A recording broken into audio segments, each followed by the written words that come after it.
In 2004, 3 years after I left the White House, I started the Clinton School of Public Service in Little Rock. I wanted to encourage more people to pursue paths in public service and to prepare them to do it.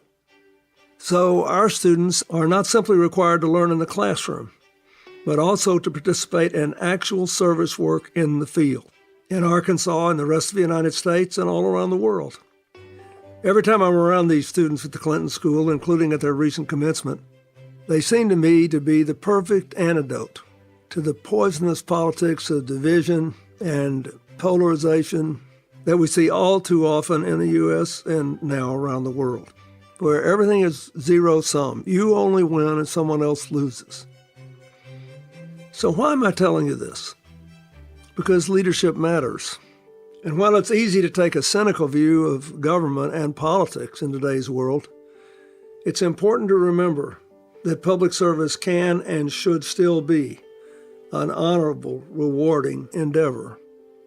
For our season finale, I have the honor of speaking with a former leader and colleague who is also my friend. Tony Blair and I have worked together on both political and philanthropic causes over the last 25 years, since he was first elected Prime Minister of Great Britain and Northern Ireland. A decade later, after he left office, he established the Tony Blair Institute for Global Change to work on some of the most difficult challenges in the world, including how to create a vital center in politics that can renew itself with practical policy solutions. Tony, thanks so much for being here. Bill, it's an absolute pleasure to be on your podcast. And, you taught me an enormous amount. And for any student of the history of the Labour Party, that time when you were in power really inspired us after a long period of opposition to go and win those elections. This month is also the anniversary of NATO's vote to expand, to include the Czech Republic and Hungary and Poland. And of course, now it's back in the news because of Sweden and Finland's petition to join. So, Tony, I'd like to just start by saying, first, thank you for doing this. And what's your take on where we are now with the war in Ukraine? What is most likely to happen? How do you think it will end? And what do we do then? I think with Ukraine, the risk is now you get into a long drawn-out conflict, which to some degree will be in Putin's interest, because his original ambitions for Ukraine have failed, and failed pretty dramatically. He wanted to topple the government, replace the president. All that's gone. His ambition is now to keep that southern corridor between the western part of Russia and Crimea, Odessa, possibly to go up into Transnistria and essentially just paralyze the country of Ukraine, not by occupying all of it, but by occupying enough of it to keep it in, as I say, this kind of frozen conflict. So his original ambition to topple the government failed. His ambition to stop NATO having a role has backfired spectacularly because now countries are wanting to join. However, I think the way the Ukrainian leadership has handled this has been very courageous, I think everyone knows, but also quite wise, in that the Ukrainian leadership itself recognizes that there may come a point, an optimal point for a negotiated end to the crisis, which allows, therefore, some stability to be put into the situation for them to get back control of their country and go on the journey they really want to go on, which is to become, a modern European nation, joining the European Union, but also reforming their own economy, giving their young people the chances they need. So I think what we've got to do is two things. We've got to keep up the pressure on Russia by giving the Ukrainians what they need by way of weapons and support and training and finance. And then we've got to be prepared, secondly, when that optimal moment comes for a negotiation the Ukrainians want, to get behind them and support what they want. So I am, I haver between pessimism that Putin will succeed in pulling this into a long, drawn-out conflict, and optimism that the success of the Ukrainians in the field will open up that optimal moment.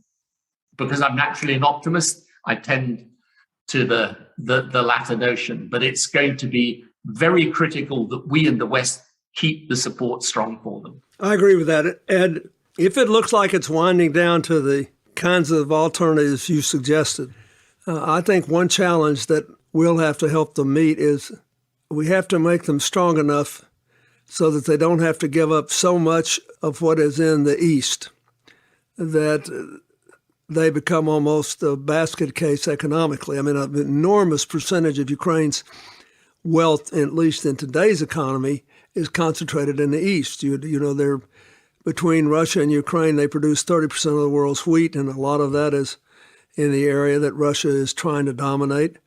They produce a lot of minerals and rare earths, including about 30% of the world's manganese, and it's over there.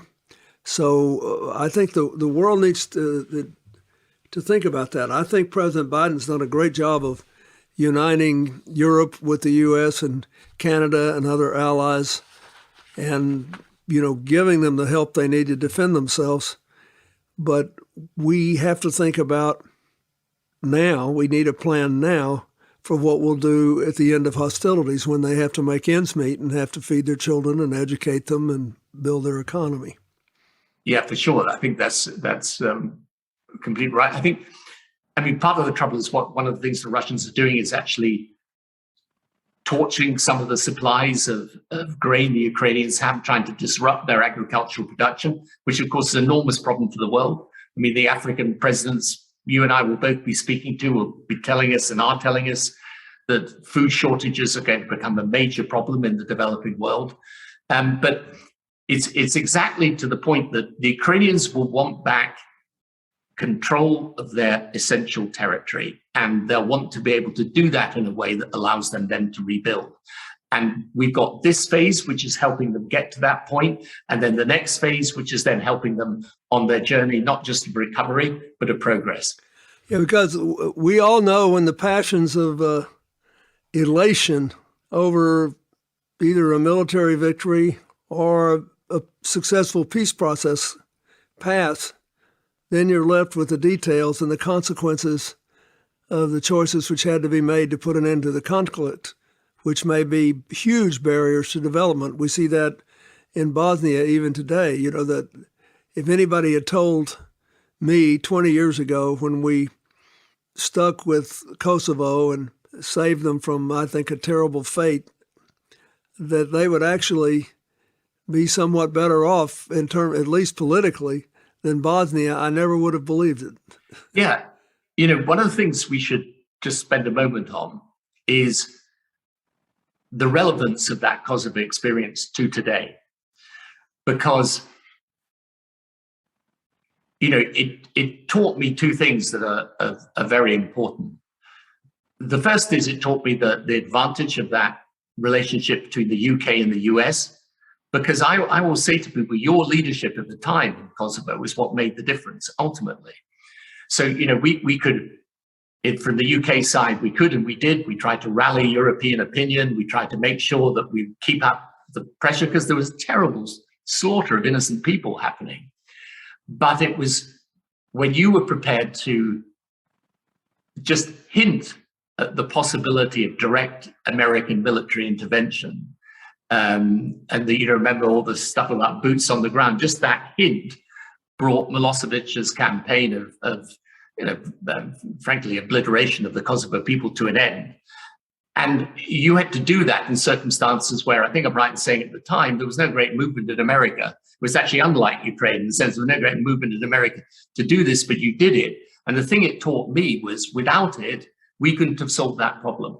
So I think that Ukraine is brought back again, and I agree. I think President Biden's done a great job of bringing the West together, giving it a renewed sense of mission and purpose.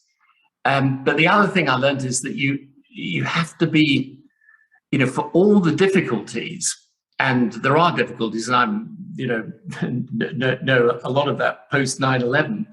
But this relationship, in the end, is about making sure you're prepared to stand up strongly for not just the interests you have, but the values you have, because there are large parts of the world that are looking to us for that leadership. Let me take a little pivot on that. I want to come back to that, but we are next year going to celebrate the 25th anniversary of the Good Friday Accord. I know we could spend 5 hours on this, but what's your take on the state of the Irish peace political process now and the difficulties that still remain because of unresolved questions caused by Brexit? My view is that the Good Friday Agreement in the end will hold because it's put down deep roots. And I don't think there is any desire on the part of the vast majority of people on the island of Ireland or in Northern Ireland to go back to violence. However, Brexit, because it meant Britain or the UK leaving the European Union, and for the first time, therefore, being in a different relationship to Europe than the Irish Republic in the south of Ireland, what that meant was for the first time, the border between North and South in Ireland became the external border of the European Union. And, leave aside whether you like Brexit or don't like Brexit, and I'm pretty well known for not liking it. That's a fact that for the first time, because the Republic of Ireland and the North of Ireland being part of the UK, had always been in the same relationship. When the European Union was founded, we both stayed out. In 1973, we both joined together. So that border never really mattered until now. And the result of that is because Britain the UK has got out of the single market of the European Union, is that external border between North and South, unless you make special arrangements, means that it's no longer open, because you're putting the trading arrangements between the two bits of the North and the South, you're putting those trading arrangements into a situation where they're operating in different systems. So you have to have a whole lot of checks and balances that are inconsistent with an open border. Okay, it gets all very complicated at that point, but to try and simplify it, what it means today is we've got a situation where the UK agreed something with the European Union back in 2019 to resolve this problem. It didn't really resolve it. We've now got a big standoff, and it's putting the whole of that shared community government in the north of Ireland at risk, because the unionists don't want any form of checks. And yet, since we're now operating in different spheres of the market, there's bound to be checks. So it's a very, very difficult situation. I think it will still hold, but I think that if we don't find a practical way through, it is going to undermine the relationships between the communities in Northern Ireland.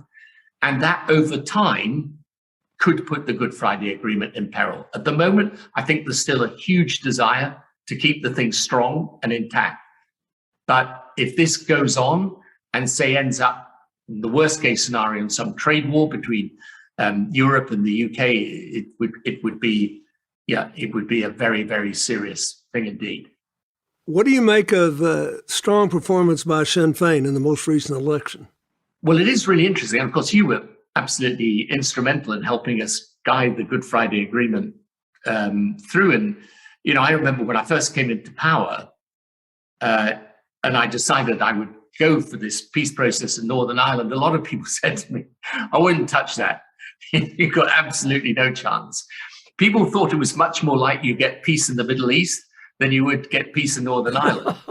But when we got into the negotiation, you really helped us pull people together, and we're an amazing stalwarts. But when that happened, Sinn Féin, and it's a really interesting thing, so they came from being outcasts. The British state used to stop them even being broadcast, right? And then they came into a peace process, at first very reluctantly. Then over the years, as they gave up violence and engaged in politics, they're now in a position where they're the largest party in Northern Ireland. And actually, they're doing well down in the south of Ireland. Now, there's bits of Sinn Féin politics that frankly aren't my politics at all, of course. But the interesting thing is as well, is that a group that was on the fringe, engaged in violence, once they opted for peace, managed to obtain significant political advance. And that, funnily enough, I think isn't a lesson for the peace process in the Middle East today. So I think Sinn Féin, no, it's been an extraordinary change in their position. But it's partly, I'm afraid, because as a result of the disagreements over this Northern Ireland protocol, they've got a much stronger position. And for the first time, really in my political lifetime, a united Ireland is on the agenda in a way it's not been before. We'll be right back.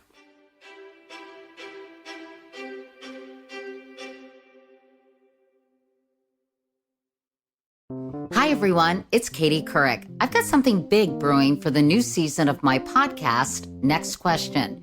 My memoir, Going There, comes out October 26th. Yikes! So this fall, I'm taking you behind the making of the book and the making of some of the big moments in my personal and professional life. Still can't decide whether I'm Catherine or Katie. I'll talk to the people behind some of the most impactful news stories that I've covered over the course of my career, like Anita Hill. The term Believe All Women is just our invitation to put in place systems and processes that allow us to be heard and believed. And I'll be sharing exclusive podcast-only conversations with my friends and family about the memoir and my life. Katie is a pack rat, and she has basically her own archive of sorts in her basements. So come for my signature curiosity, but this time, stay for some of my own revealing answers. Find new episodes of Next Question with Katie Couric every Thursday. Subscribe and listen on the iHeartRadio app, Apple Podcasts, or wherever you get your favorite shows. When's the last time you took a time out? I'm Eve Rodsky, author of the New York Times bestseller Fair Play and Find Your Unicorn Space, activist on the gender division of labor, attorney, and family mediator. And I'm Dr. Aditi Narukar, a Harvard physician and medical correspondent with an expertise in the science of stress, resilience, mental health, and burnout. We're so excited to share our podcast, Time Out, a production of iHeart Podcasts and Hello Sunshine. We're peeling back the layers around why society makes it so easy to guard men's time like it's diamonds and treat women's time like it's infinite, like sand. And so whether you're partnered with or without children or in a career where you want more boundaries, this is a place for you, for people of all family structures. So take this time out with us to learn, get inspired, and most importantly, reclaim your time. Listen to Time Out, a Fair Play podcast on the iHeartRadio app, Apple Podcasts, or wherever you get your podcasts.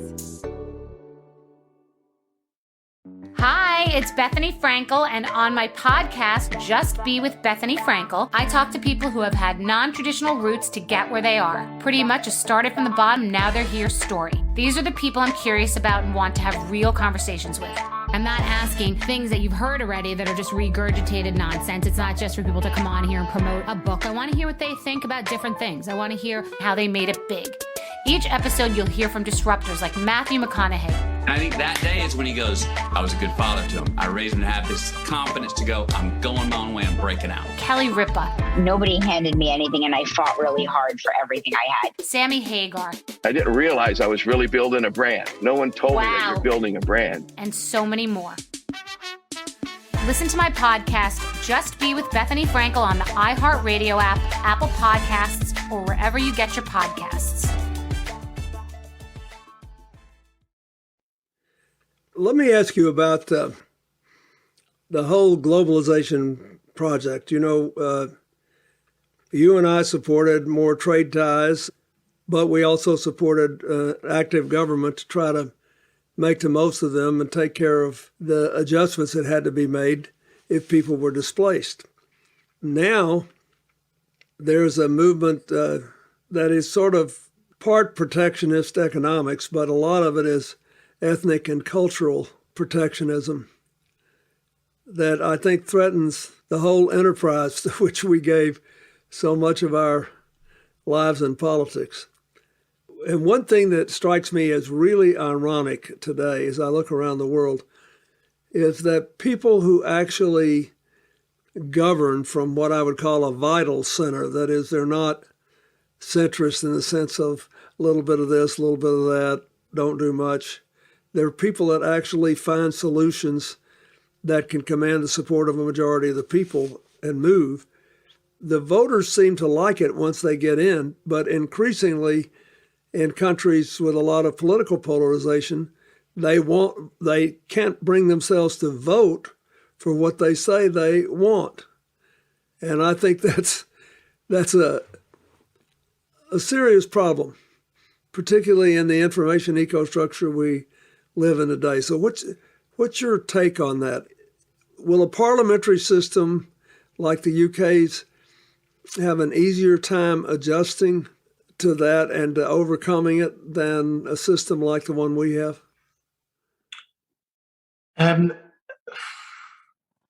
So I don't think it makes a difference if you have a parliamentary system or not. Everywhere in the West right now, you've got this polarized politics. And it's partly because the political activists in the mainstream parties have become quite radicalized, either on the nationalist right or on the left around issues like kind of identity politics and so on. I still think, and it'd be interesting actually to know what you think about this, but I still think this is basically a supply side problem. In other words, when you present people with what you call a vital center, and I sometimes call a radical center or a more muscular center.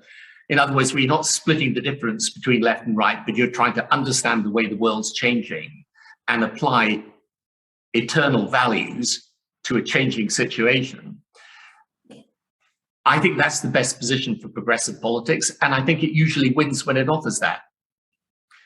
And, you know, the truth is, for the people doing the nationalists and right-wing politics, it is populist, and it therefore is to a degree popular, but it's much more about riding the anger than providing the answer. And in the end, I think there is a desire amongst the population at large in all of our countries to have a reasonable politics, but it's often not on offer. So if you look around Europe, Macron gets re-elected. Schulz was elected in Germany, really as the successor to Merkel. In Italy, Draghi is having been the head of the European Central Bank, is now the Prime Minister.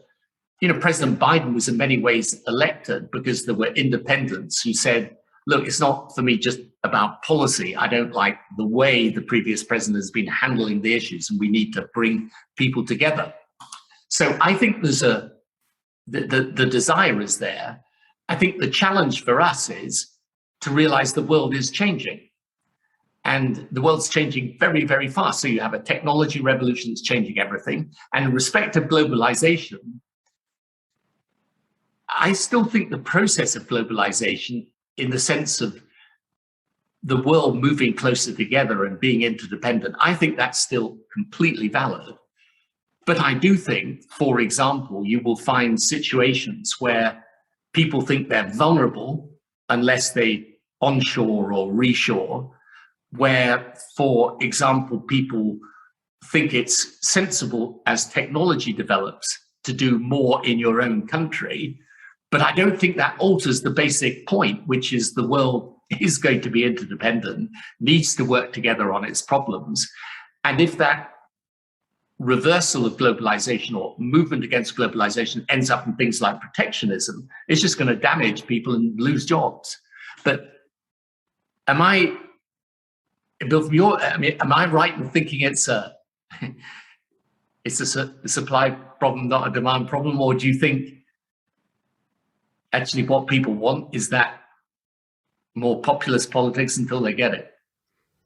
I think that they have been preconditioned to want it by various changes in the information ecostructure and the fact that, at least in the United States, the right has been more adept at organizing in local elections, taking over state legislatures and things like that.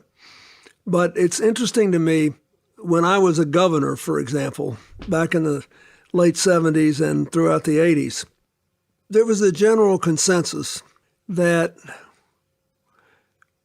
state government was primarily about schools and jobs.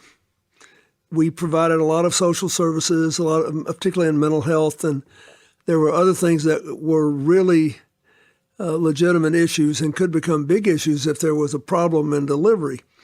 But by and large, there were these dueling notions of the government's role in providing an educated electorate and then developing an economy that maximized their potential.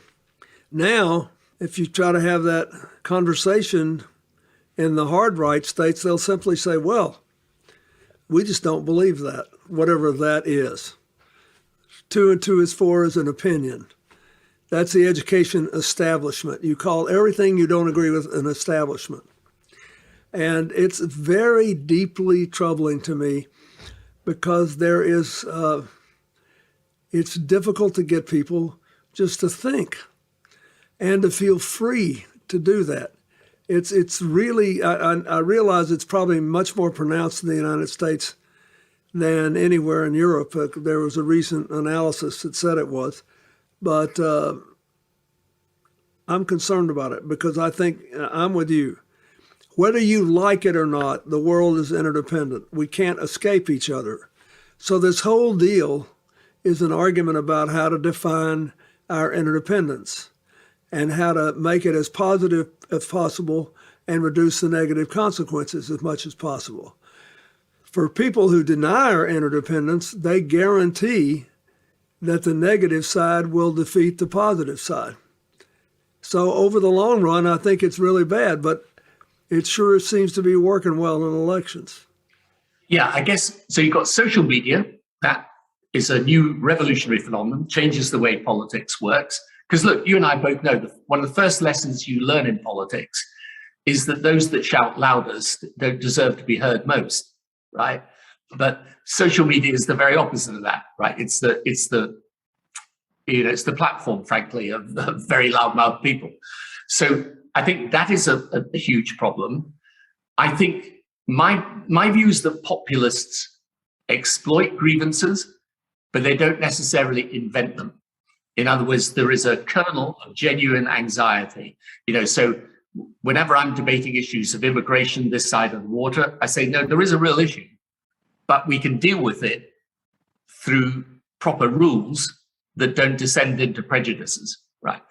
And I think, there is a way of creating. This is why you need a center that is radical and vital, because you've got to show it can deliver solutions to those grievances.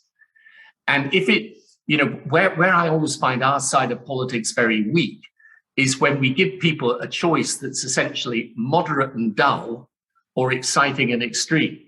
Because, that's a pretty grisly choice to make, especially if you're a young person, you want to be inspired. You want to be inspired by something that's exciting, but also sensible. And I think that's our biggest challenge. And you've got to do that in a world of social media where that type of rational discussion is often difficult. My point is, though, when you really drill down, okay, you do have these very loud voices, but in the end, I still have faith that if you offer something that is a movement for change from the center and not a management of the status quo, you can win through. More after this.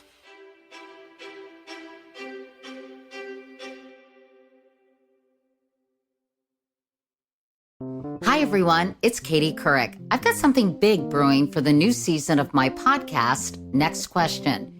My memoir, Going There, comes out October 26th. Yikes! So this fall, I'm taking you behind the making of the book and the making of some of the big moments in my personal and professional life. Still can't decide whether I'm Catherine or Katie. I'll talk to the people behind some of the most impactful news stories that I've covered over the course of my career, like Anita Hill. The term "believe all women" is just our invitation to put in place systems and processes that allow us to be heard and believed.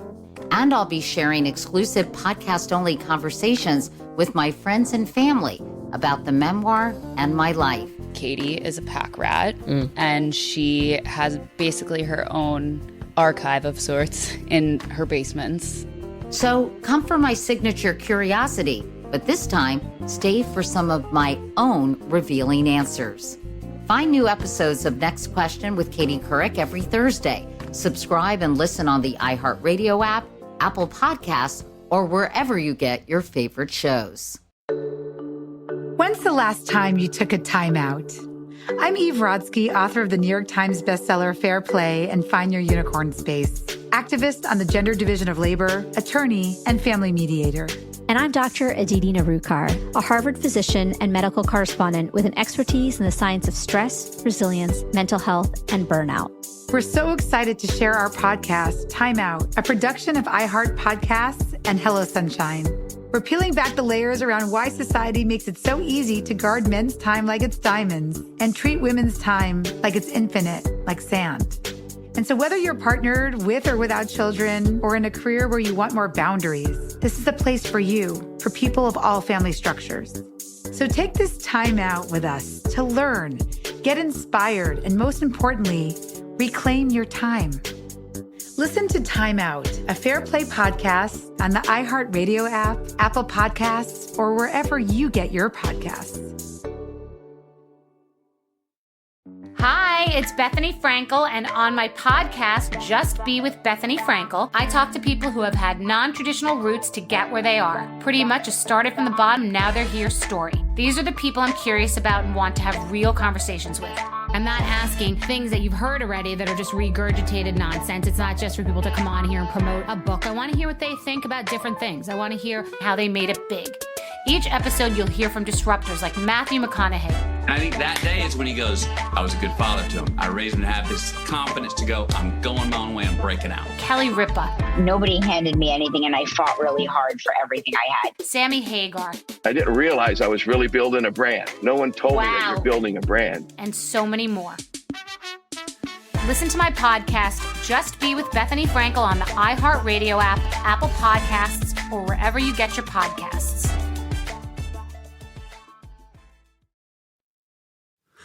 Can you give us some examples of governments that you've worked with that our listeners may not be all that familiar with, that you think are successfully taking on the challenges facing their countries?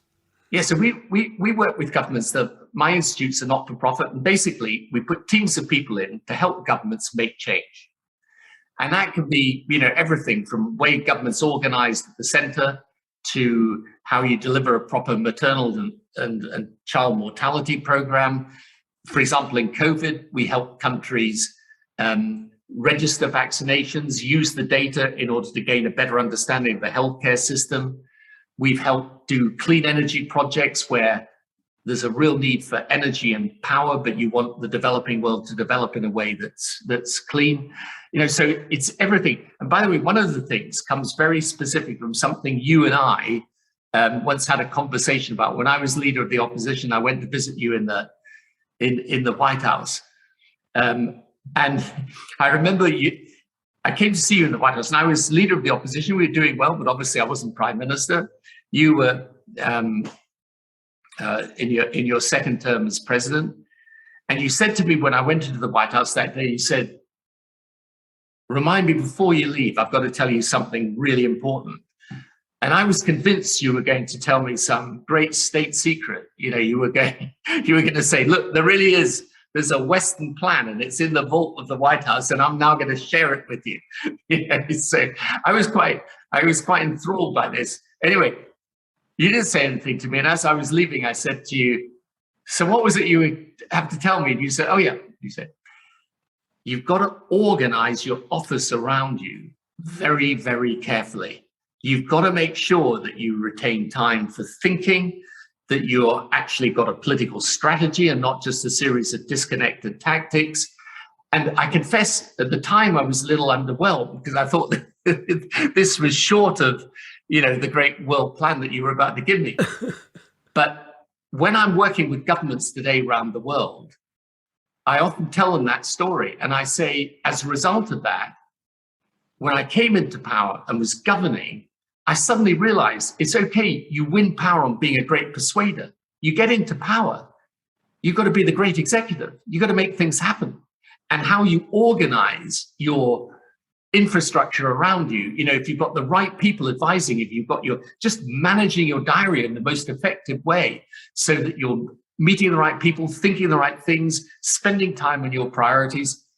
And I think, this is one of the things that fascinates me is that all of these things which are about the practical ability to govern well, all of it should be driven by values, but very little when you're actually in government should be the product of ideological preconception. It's often about practical solutions, and it's as much about understanding the world in order to change it as it is about conventional policy. Thanks for saying that. I agree with that. And I think that one of the things that people who have your philosophy and mine have to keep in mind is that the people who want to defeat us have to make elections about something else, not about those people and about their empowerment, but about whether you're too far left or not left enough, or, your second cousin stole a used car, whatever it is, anything that, to make it about you, to make it about a reputation destruction operation.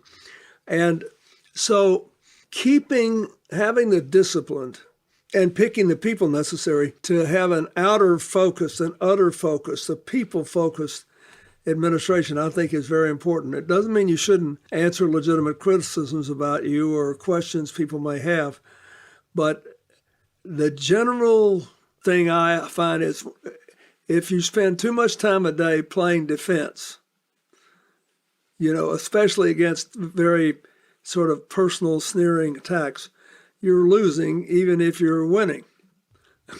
I mean, I used to tell people when they talk to me, they say, why won't you talk about all this whitewater business? I said, well, we do answer it every day. The lawyers answer it. And I said, if they're making ground on something, we monitor it and then we go after that. But if I, in this climate, get asked a question about whitewater, and I give an answer on a scale of 1 to 10, that's not nearly as good as giving a 6 answer to, are we going to grow manufacturing jobs? What are we doing with the human genome? What do you name it? Anything. Because sooner or later, people will say, if all you do is answer questions from your critics, shouldn't you resign office and you're doing a great job of it, but you don't have any time for me.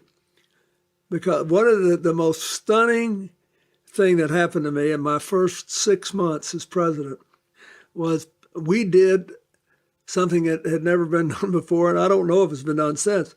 We had a town hall meeting, in effect, with, let's say, 100 and something people in the Rose Garden of the White House, picked from the line that forms to tour the White House every day.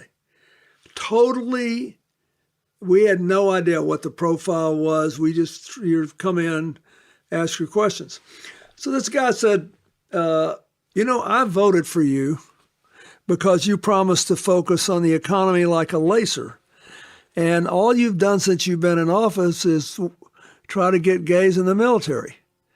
He said, I don't know how I feel about that, but I'm pretty sure it's not the most important thing we're facing. And I said to him, it's interesting. I just passed the 6-month mark, so I had an analysis done of my time. And I spent 60% of my time on the economy and 40% on foreign policy. And in the national security, foreign policy and national security. And I said, in the national security category, I had a meeting at their request with the Joint Chiefs of Staff about gays in the military. I didn't have the meeting until 9:30 at night, so we wouldn't spend all day talking about it, and I wouldn't say much about it because I couldn't tell which way this was going. And I said, otherwise, I've spent a grand total of 30 minutes on this in 6 months. And he looked at me and he said, I'm sorry, but I just don't believe you. And this is even more hypercharged now than it was then, that whoever is going to run today, if you seek to do what you talked about, to govern in a space of creativity and even sometimes radical change, but one that can bring people together around values, it takes an extraordinary amount of discipline and an interesting team, a team of people whose warning lights go off if they think you're about to be caught in essentially being your own defense attorney in a defamation trial, because no matter how good you are, it doesn't work. No, that's 100%. I mean, I think the thing is, I always think that the right-wing politics are just infinitely more ruthless than our side. And they have absolutely no compunction about coming after you on anything they possibly can, anything that is personal, because they also think it's a destabilizing thing. They try and destabilize the team around you. And the other thing is they do defend their own. Whereas the progressive or liberal side, tend to sort of join in the, once they get into government, they always feel kind of guilty that they're there, because surely they must have done something unprincipled to arrive at this position in government. Because, they have a naturally, anti-establishment view. And the point is, it therefore means that what you've got to be, you've got to have that iron discipline. And I often say to people, in the Labour Party, we've suffered now another 4 election defeats. There were 4 election defeats before my time. There have been 4 election defeats since that time. And sometimes with people in the Labour Party, they say to me, tell us how to win. And I start by saying, tell me, is your priority winning? And they kind of go, of course it's winning. And I say, no, it's not of course. Because a lot of the progressive side of politics, its objective, yes, it's to win, but its primary purpose is to make itself feel good about itself, right? Is to convince itself that it's principled, right? But that is in the end something that leads you to self-indulgence. In the end, if you really believe in what you believe in, you don't have to convince yourself because you believe in it. The important thing is to get into power to do it and to be able to implement. And I think what it means is you do have to play defense, not in the sense you're talking about the personal attacks. But for example, if your opponents are going to come after you, let's say all of this stuff on culture and the culture wars at the moment, if you want to win, you've got to be in the center of gravity of opinion on these things. You cannot be in a situation where some loose remark from someone's going to be taken as indicative of the whole political position you've got, and then you just hammer day in, day out. That's just not competent politics. So you've got to be able to build your defensive capabilities against the onslaught that comes from the right. But then, of course, you use that not in order to play defense. You use that to be able to project a vision of the future that is one that's optimistic and that allows people to think, well, yeah, these guys are going to make my life better. But, we constantly, our side of politics has this constant desire to get to do this introspection on itself, to examine whether it's betraying its own cause. And it really, I don't know, maybe it's a little different with the Democrats, but the British Labour Party, you could, in 120 years of history, this has been our folly, our perennial folly. And, we end up losing to conservatives and persuading ourselves that we lost because we weren't left-wing enough, which, as I always say to people, is it's an odd assessment of the British people. I had to vote conservative because you weren't left-wing enough. Yeah. It's like people said to me, people really one to Jeremy Corbyn, and who's leader of the Labour Party, when we suffered the last election defeat, which was terrible. And I said, what makes you think if they've been voting Conservative for 3 elections, what they want is a really left-wing Labour Party when they've been rejecting a moderately left-wing Labour Party? So, but anyway, the point is, to your point, you've got to, if you're going to defeat this populism, because it's a very virulent thing on the right now, you have to be really tough-minded about it. Because the truth is, if you end up allowing the right to retake power, there are elements of the right today which aren't like the right wing that we were growing up with. The right wing that I grew up with did a lot of things I didn't like. I opposed them a lot, but they were basically quite practical people. What happened somewhere in the last 20 odd years is the right wing got ideology. They got the ideology bug, and that ideology is quite frightening at points. I completely agree with that. And I don't think you can, win it back by talking down to people or, acting like they don't know what they're doing. The Republicans in America have found out that, well, maybe they'll go along with these radicals in the Republican Party and taking the election away or making it harder for some constituents to vote or whatever. But we have now made it easier by letting the loose lips sink ship syndrome for them to win a legitimate election by just scaring the living daylights out of anybody that's got something to lose. That's what no one seems to understand. I mean, the average person has a limited bandwidth for politics, but they know if they're generally doing better or not. They know if they've got a chance to raise their kids well or not. And they'll listen if you want to do something that they think will help them on their life's journey. But you cannot, I completely agree with you that I don't think you can let charges that affect the way they think you would affect their lives. You can't let those things go. You have to answer those. But it always has to be thrown back to the people. I tell people, sometimes the Democrats look bad because they were afraid they were, like you said, had a guilt complex about whether they were perfectly progressive. But it was also, they rely too much on polls in this country in the sense that it's like they're afraid to get beat. And I think one of the ways you win elections is by talking straight with people and giving them permission to vote against you. I think that's an enormous power. In effect, you don't say, I give you permission to vote against me, but you talk about it in a way that, well, if you really disagree with this, then you will go out and take another choice. But here's why I think it's better for you. And we have to learn to talk to people quite apart from the specifics in a way that they can relate to. I worry sometimes we sound like, well, of course everybody knows this, that, or the other thing. Well, of course they don't. Right.